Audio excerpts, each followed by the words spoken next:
नमस्कार दोस्तों, आपका स्वागत है हमारे YouTube चैनल घोस्ट वर्ल्ड पे। रश्मि एक समर्पित नर्सिंग स्टाफ है। रात की ड्यूटी पर थी।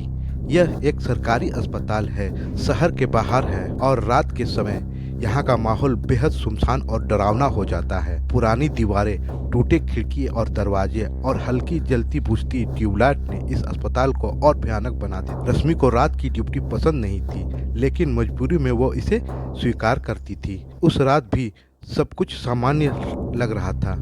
मरीज अपने अपने वार्ड पे सो रहे थे और रश्मि अकेला अपनी कुर्सी पर बैठकर रिपोर्ट चेक कर रही थी। तभी अचानक सीसीटीवी मॉनिटर पर हलचल हुई। उसने देखा कि आईसीयू वार्ड में रखे एक मरीज का बिस्तर हिल रहा था। यह देखकर रश्मि की होश उड़ गई, क्योंकि वह मरीज सुबह ही मृत घोषित किया जा चुका था। यह तो संभव ही नहीं, उसने खुद से कहा। वह मॉनिटर पर ध्यान से देखने लगी। मरीज धीरे धीरे अपना कंबल हटाकर उठने की कोशिश कर रहा था।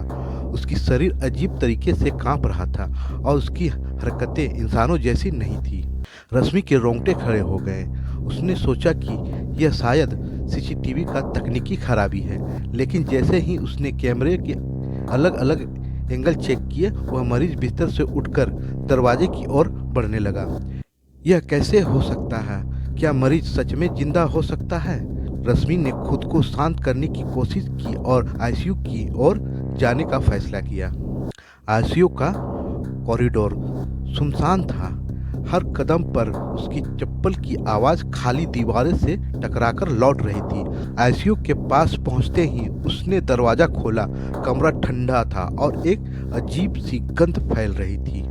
वह मरीज अपने बिस्तर पर शांत लेटा हुआ था।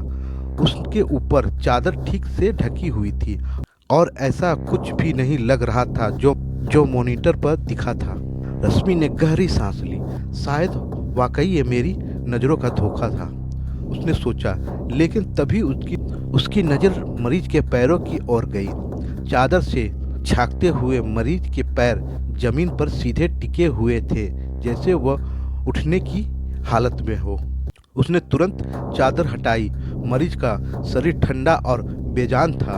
यह देखकर रश्मि थोड़ा सा शांत हुई। लेकिन तभी कमरे में मौजूद मेडिकल उपकरणों के मॉनिटर अपने आप चालू हो गए। बिप बिप की आवाज़ पूरे कमरे में गूंजने लगी। यह क्या हो रहा है, उसने सोचा।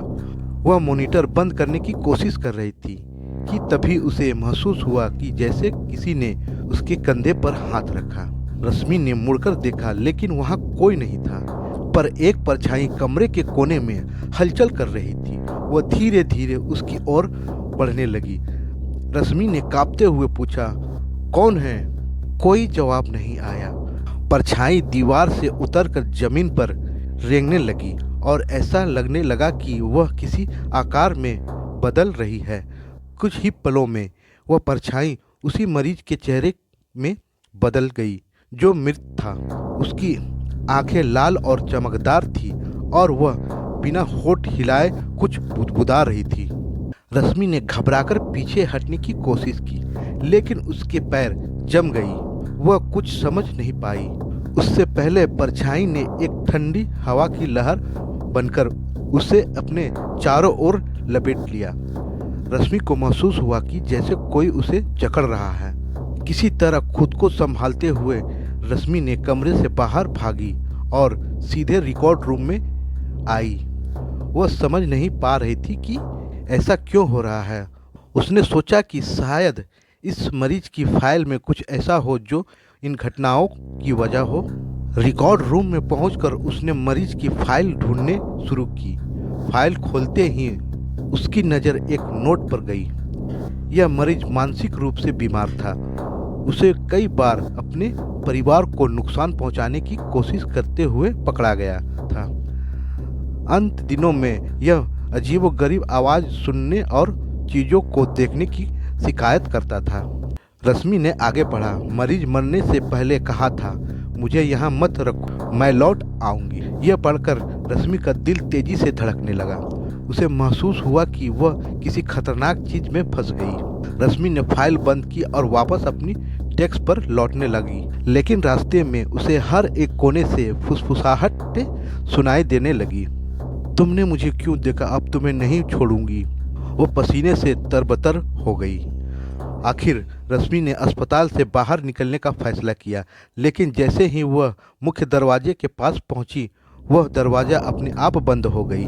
पीछे से वह परछाई आती दिखी, इस बार और भी भयानक रूप में। परछाई ने रश्मि से कहा, तुमने मेरी शांति भंग कर दी, अब तुम इसे हमेशा याद रखोगी।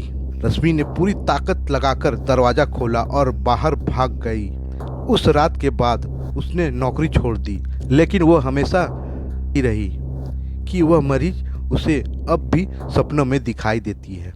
अस्पताल की अंधेरी रात ने रश्मि की जिंदगी हमेशा के लिए बदल दी। वह घटना क्या थी और क्यों हुई, और उस मरीज का क्या रहस्य था, इन सवालों का जवाब कभी नहीं मिला।